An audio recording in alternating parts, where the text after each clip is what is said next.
Hello again, my name's Dave Zollner.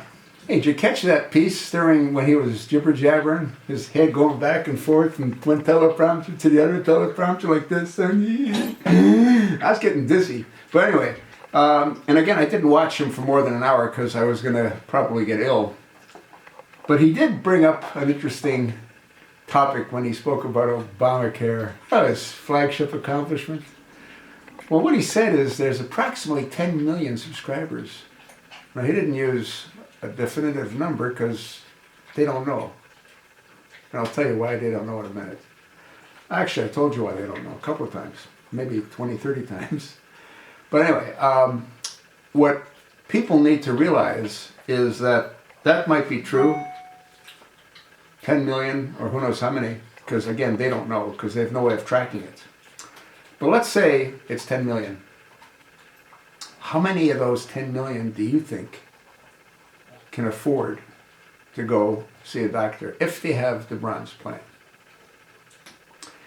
To give you a little snapshot, one of my viewers sent me an email, and I did a video on that as well.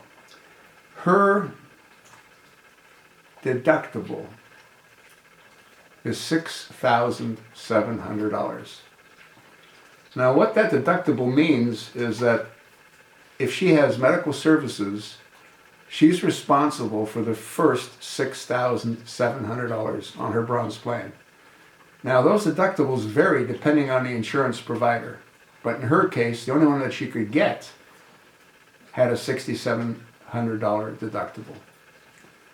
Now, her copay is 40%. What that means is once she's met her deductible and she's spent $6,700 in any 12-month period, she's then responsible to pay 40% of whatever that bill is. Now, here you've got someone that probably couldn't afford to buy the insurance to begin with, which is why they were given a subsidy. And then they're expected to pay that kind of copay and that kind of deductible. So you see, for Obama saying that, well, yeah, 10 million, well, what does that really mean? How many of those can afford to see a doctor? You want the answer to that? Few, if any. Yeah. The plans all have different copays and different deductibles based on the insurance provider. 40% is the highest copay, then it goes to 30, 20, and 10. And the deductibles, again, all depend on the insurance provider.